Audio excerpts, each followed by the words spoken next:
Merhaba, iyi günler. Aylar önce ilk olarak herhalde burada biz dile getirmiştik, Türkiye'de en azından. Fethullah Gülen'in oluşturduğu yapılanma içerisinde yurt dışında bir tartışmanın uç vermeye başladığını, özellikle sosyal bilimciler, bu hareketin içerisinde yer alan bazı sosyal bilimcilerin hareketi ve hareketin ötesinde, hareketin başındaki Fethullah Gülen'in kendisini doğrudan açık bir şekilde eleştirmeye başlamışlardı. Orada Kıtalar Arası adında bir internet sayfasından ve siyaset bilimci olan Ahmet Kuru, Gökhan Bacık ve Özgür Koca'nın yazılarından söz etmiştik. O web sayfası sürüyor, orada yazılar devam ediyor. En son olarak Ahmet Kuru yine bu konuda çok açık, net bir yazı yazdı. Onun ardından bunların başlattığı, bu üç kişinin başlattığı tartışmaya başkaları da bir şekilde dahil oldu. Dahil olanların önemli bir kesiminin onların dile getirdiği eleştirileri, suçlamaları, itirazları vesaire bertaraf etmeye çalıştıklarını gördük. Bu daha çok yani eleştirenlerin eleştirisi şeklinde oldu. Ama bazı noktaları katılanlar da oldu. Genellikle şu tür yaklaşımlar vardı. Bunların bir kısmını hakikaten biz de katılıyoruz ama bunları alenen konuşmak doğru değil. Zaten zor bir dönem geçiriyoruz vesaire. Bunlar yapılmaması lazım. Yani bir kol kırılır yen içinde yaklaşımı da çok baskındı. Ama bütün bu eleştirilere üstü kapalı gözdağlarına rağmen o kıtalar arasını yapanlar yayınlarını sürdürdüler, sürdürüyorlar. Başkaları da onlara eklenmeye başlıyor ve ilginç bir şekilde artık eleştiri sahiplerinin önemli bir kısmı kopuyor. Kendilerini bağımsızlaştırıyorlar. Dışarıdan bir dönem o hareketin içerisinde, o yapının içerisinde yer almış kişiler olarak hareketi eleştiriyorlar. Genellikle ondan cemaat diye bahsediyorlar. Onlara cevap verenler de o malum hizmet ya da hizmet hareketi demeyi tercih ediyorlar. Yani birisi cemaat diye eleştirirken karşı tarafta birileri hizmet diye onlara cevap vermeye çalışıyor. Böyle giden bir süreç var ve bu süreçte bayağı bir yol kat edilmek üzere çok ciddi sorgulamalar yapılıyor. Az sayıda kişi tarafından ama çok hayati meseleler sorgulanıyor. Şimdi burada çok ilginç başka bir olay yaşandı. Engin Sezen adında Kanada'da yaşayan ve bu harekette bir şekilde ilişkili olan ama bir mesafesi de olan bir akademisyen, The Circle, hatta Join the Circle, üstte bir join diye birleştirin, katılın anlamında, Circle, çember demek, daire demek. Orada röportajlar yaptı. Anlaşıldığı kadarıyla bu röportajların bir kısmı mülakatlar, yazılı sorulara gelen cevaplar, bir kısmı herhalde telefonla, WhatsApp'la ya da Skype ile olabilir. Çünkü burada var olanların önemli bir kesimi Türkiye dışında yerlerde yaşayan insanlar. Benim gördüğüm ciddi alınabilecek 10 tane farklı mülakat okudum. Bunlardan 3 tanesi yurt dışında yaşayan gazeteciler. Adem Yavuz Aslan, Bülent Korucu ve Aydoğan Vatandaş. 4'ü akademisyen, Savaş Genç, İhsan Yılmaz, Özgür Koca ve Gökhan Bacık. Gökhan Bacık ve Özgür Koca zaten kıtalar arasında o eleştirileri yapan kişiler. Birisi Ali Yurtsever adında akademisyen olan ama aynı zamanda da bu yapının Amerika'daki örgütlenmesinde bir dönem çok etkili olmuş olan bir isim. Biri de Gazeteciler ve Yazarlar Vakfı'nın eski başkanlarından Harun Tokak. Birbirinden farklı mülakatlar ve buralarda baktığımız zaman şöyle bir yaklaşım görüyoruz. 3 yaklaşım var. Birincisi aslında her şey iyi ve her şey çok iyi olacak yaklaşımı.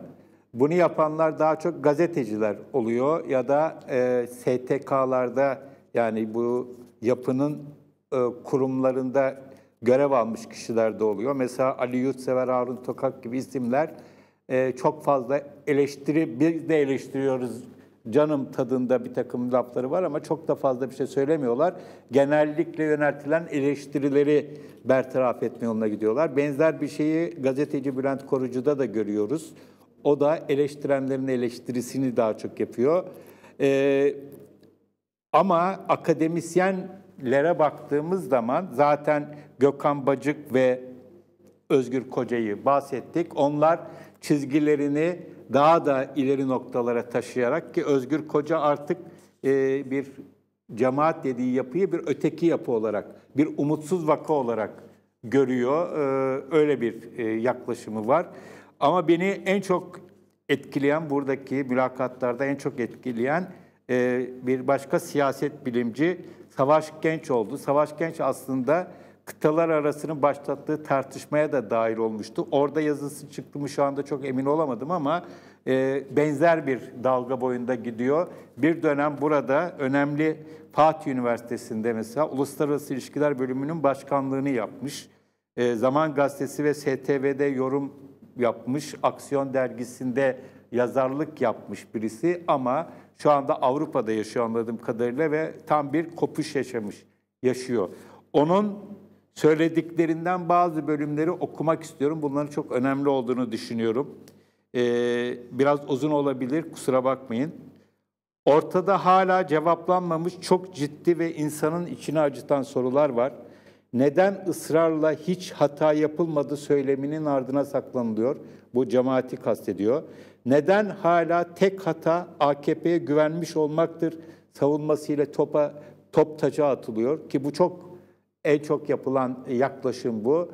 Hatamız AK Parti'ye ve Erdoğan'a güvenmekti, bizi kandırdı. Yani bir diğer Erdoğan'ın bizi kandırdıların Fethullah Gülen ve çevresi tarafından dile getirilen versiyonu. Neden hala toplumsal algının değiştirilmesi için söylem geliştirilmiyor ve AK Parti, AKP bir gün çekip giderse her şeyin düzeleceğine inanılıyor? Baktığımız zaman eleştiri yöneltmeyen insanların büyük bir kısmının AK Parti sonrası dönem için hazırlık yaptığı, o günün bir şekilde geleceği ve ondan sonra her şeyin düzeleceği yaklaşımına sahip olduklarını görüyoruz. Savaş Genç bunu çok ciddi bir şekilde eleştiriyor. Hiçbir acı tecrübenin cemaatin karar alma mekanizmasının sosyal olaylara bakış açısını değiştirmeyeceği algısı, Türkiye'de 15 Temmuz sonrası oluşan acımasız sosyolojinin değişmesine mani oluyor. Karar alma mekanizmasındaki insanların pasaportları, bu çok ilginç bir cümle, çok şaşırttı beni açıkçası. Karar alma mekanizmasındaki insanlar derken tabii ki Fethullah Gülen başta olmak üzere o yukarıdaki çekirdeği kastediyor. Bu insanların pasaportları seneler önce iptal edilmiş olsa ve ülke içinde yaşamaya mecbur kalmış olsalardı, hareket bu kadar ön plana çıkıp riske girer miydi ve yaşadığının yüzde kaçını yaşardı sorusu aklımdan çıkmıyor. Bu çok sert bir soru aslında. Yani mealen Fethullah Gülen Türkiye'de kalsaydı bu yaptıklarını yapar mıydı diyor Fethullah Gülen ve diğer üst düzey yöneticiler. 28 Şubat'ta bu hassasiyetle davranıp dengeli stratejilerle süreci takip edenler hangi sahiplerle tamamen farklı bir yolu tercih ettiler?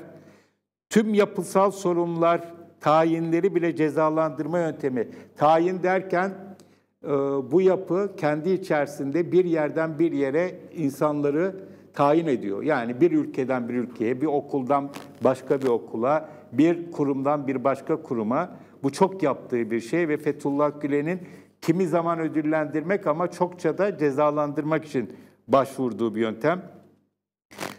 Soru çalanlar, delil uyduranlar ve kendi cemaat arkadaşları dahil olmak üzere usulsüz dinleme yapanların varlığı. Evet, bu çok yıllardır dile getirilen ve yıllardır dile getirildiği zaman bu yapı Türkiye'de güçlü olduğu zaman da tamamen bir karalama vesaire diye reddedilen şeyleri artık içeride önemli yerlerde bulunmuş birisi soru çalmayı, delil uydurmayı hepsini bir şekilde kabul edildiğini görüyoruz ve kendi cemaat arkadaşları dahil olmak üzere usulsüz dinlemeler yapmak. Diyor ki bu çok acı değil aslında, yani çok çarpıcı bir olay. Bütün bunların varlığı neden bir öğretmen ve esnafın boynuna asılı kaldı? Yani Türkiye'de bedeli, şimdi öğretmenler, esnaflar alt düzeydeki bu yapıya sempatiyle bakan insanlara ödetiliyor. Evet, bu çok önemli bir sorun. Daha önce burada Ege Denizi'nde yaşanan ya da Meriç Nehri'nde yaşanan facialarla ilgili olarak söylediğimde hep şunu özellikle vurguluyorum. Birileri gayet rahat bir şekilde çıktılar, gittiler ve hayatlarını bir şekilde sürdürüyorlar. Ama çok alt düzeyde insanlar, belki çok az teması olan insanlar, sempatizan düzeyindeki insanlar çok büyük mağduriyetler yaşıyorlar. Dramlar, trajediler yaşıyorlar. Benzer bir şeyi burada Savaş Genç de söylüyor. Hiçbir somut delil bulamayınca masum insanları vesaire, bu insanları aynı anda bırakmak kabul edilebilir değil. Bir soru var, nasıl çıkar düzlüğe diye bir soru var. Buna da çok olumsuz bir cevap, kötümser bir cevap veriyor ve şunu söylüyor Savaş Genç. Sadece havuz medyasının seviyesiz yayınları ile imaj kaybına uğranıldığına inanmak çözümsüzlüğe mahkum olmaktır. Demokratmış gibi yaparak modern dünyaya sadece marjinal gruplardan daha iyi bir yerlerde duruyor sinyalini verirsiniz. Yani şu anda İslam dünyasında İslami hareketler, İslamcılık denince akla gelen hareketler o kadar Batı nezdinde tehlikeli, şiddetle iç içe geçmiş hareketler ki herhangi bir şiddete başvurmayan, yumuşak konuşan, sakin konuşan herkes demokratmış gibi görülebiliyor ya da tercih edilebiliyor. Bunu vurguluyor. Ama ötesine geçmek için gerçekten demokratik, şeffaf, hesap verebilen çoğulcu yapılar inşa etmeniz gerekiyor. Buradaki şeffaflık vurgusu çok önemli. Özel olarak bunu ben şahsen çok önemliyorum.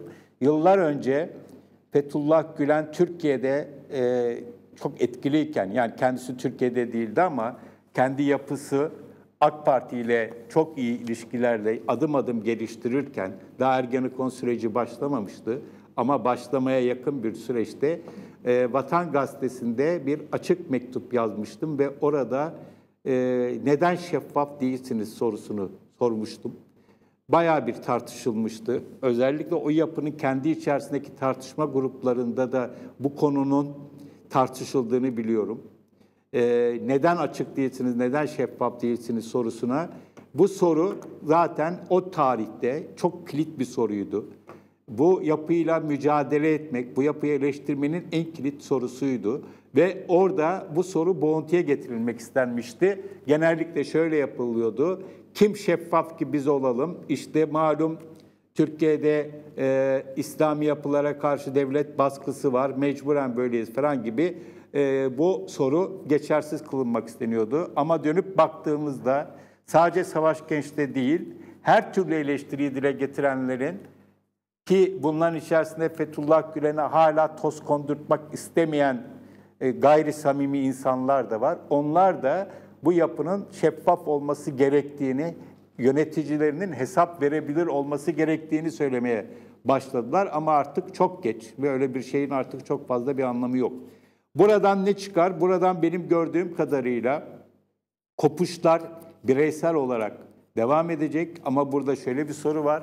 Yurt dışında özellikle yaşayan insanların kendi başlarına kaldıkları zaman hayatlarını idame ettirebilmeleri çok zor olabiliyor. Dolayısıyla yapının içerisinde kalmak bir garanti olabiliyor yurt dışında. Özellikle dil bilmeyenler için ya da belli bir para kazanabilme imkanları olmayanlar için onu görmek lazım. Ama çok ciddi bir şekilde bir sorgulama var. Bir beklenti vardı belli ki. Kısa bir süre içerisinde işler tekrar düzelecek, kendi ellerine düzelecek beklentisi. Aradan bayağı bir zaman geçti. 15 Temmuz'dan bu yana bayağı bir zaman geçti. Pek bir şey değişmiyor, operasyonlar sürüyor ve yurt dışındaki etkileri de eskisi kadar olmayabiliyor. Özellikle Afrika ülkelerinde ve bazı Asya ülkelerinde AK Parti iktidarının var olan yönetimlere yaptığı baskılar sonucu birçok okulun kapatıldığını da görüyoruz, duyuyoruz. Dolayısıyla bir tedirginlik halinin daha fazla öne çıktığını buralardan görebiliyoruz. Her şey güzel olacak söylemine sahip olanların da herhangi bir maddi zeminleri yok. Bir diğer husus, çok hayatlarına mesela baktığınız zaman gazeteci olarak konuşanlara ya da akademisyen olarak konuşan ve eleştirmeyen, hala Fethullah Gülen'e toz kondurtmamaya çalışanların da çok aslında bir anlamda buruk ve kırgın olduklarını görüyoruz. Bunların büyük bir kısmını tanıyorum ve bunlar benim bildiğim kadarıyla yaptıklarının hepsini bilinçli olarak yaptılar. Bütün bu olayın bir parçası oldular. Hala kendilerini buruk ve mağdur durumda göstermek isteyenler, gazetecilerin içerisinden tanıdıklarım var, akademisyen olanlardan tanıdıklarım var. Bunlar bu çarkın çok bilinçli parçaları oldular. Son ana kadar bunun içerisinde yer aldılar. Şimdi bir takım hayıflanmaları en fazla iktidarlarının ellerinden gitmesinden dolayıdır. Onun için bunların hayıflanmalarının samimi olduğunu düşünmüyorum. Ancak Savaş Genç gibi, Gökhan Bacık gibi ya da Özgür Koca gibi, Ahmet Kuru gibi isimlerin eleştirilerinin çok sahici olduğunu ve bunun bir karşılığı olduğunu ama bu karşılığını bulmasının biraz zaman alacağını tahmin ediyorum. Bu yapı artık kesinlikle eski günlerinden çok uzakta. Kendi ayakları üzerinde durma konusunda yeteneklerini ve kapasitelerini bayağı bir yitirmek durumda. Ne zamandır dikkat ederseniz Fethullah Gülen'in de sesi pek çıkmıyor ya da kendisine yabancı medya artık çok fazla ilgi de göstermiyor. Belki de özel olarak bunu tercih ediyordur, bilemiyorum. Ama belli bir etkilerinin kalmadığını, bir bekleyişte olduklarını ve bu bekleyişin sanki kendileri dışındaki bir takım aktörlerin Türkiye'de bir şeyleri değiştirmesini bekledikleri olarak görülebilir. Ama şu halleriyle baktığımız zaman, yapılan tartışmalara, edilen sözlere baktığımız zaman bu yapının Türkiye'deki gidişatı değiştirebilmeye etki etme konusunda şu anda çok fazla bir imkanı yok. Bunun da iyi bir nokta olduğunu, geç gelmiş iyi bir nokta olduğunu vurgulamakta yarar var. Beklentim, bunu iki anlamda söylüyorum. Hem kişisel beklentim hem de bir gazeteci olarak, değerlendirme olarak beklentim. Bu dile getirilen sadece eleştirilerin belli bir süre içerisinde yeni yaşanacak gelişmelerle birlikte çok daha fazla öne çıkması, çok daha fazla baskın hale gelmesi. Çünkü o eleştirilerin, yaklaşımların büyük bir kısmı bu hareketi dışarıdan izleyen birisi olarak, bir gazeteci olarak benim gördüğüm kadarıyla çok haklı, sahici ve tam olayı damarından yakalayan eleştiriler ve bunlara doğrudan bunun muhatabının Fethullah Gülen'in kendisi olduğunu biliyoruz ve Fethullah Gülen'in bu eleştirileri verebilecek herhangi bir cevabı olduğunu sanmıyorum. En fazla bir laf kalabalığıyla bir şeyler söylüyor olabilir ama bu sahici eleştiriler 45 yılı aşkın, 50 yıla belki de yaklaşan bir hareketin aslında yok olmaya yüz tuttuğunu işaretini bize veriyor. Ancak şunu vurgulamakta yarar var. Bu tür hareketler sadece kendilerinin, bu tür hareketlerin kaderi sadece kendilerine bağlı değil. Türkiye'de yaşananlar, siyasi iktidarın durumu, diğer toplumsal aktörlerin durumu, diğer siyasi aktörlerin durumu, konjonktür, jeopolitik durum vesaire, bütün bunların hepsinin önemi var.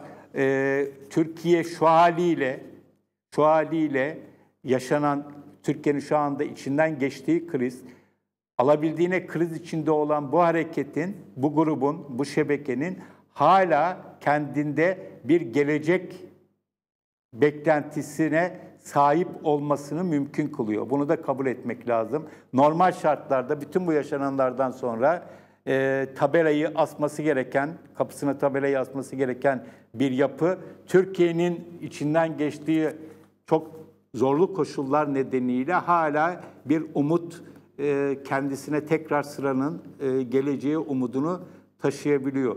Bunun için Türkiye'nin kendini yenilemesi, demokratikleşme yoluyla krizini aşabilmesi lazım. Bu anlamda çok umutlu ve iyimser olamadığım için cemaatin, bu yapının, Fethullah Gülen ve onun etrafındaki yapının geleceğinin de tamamen ömrünün tamamlandığını söyleyebilecek durumda değiliz. Evet, söyleyeceklerim bu kadar. İyi günler.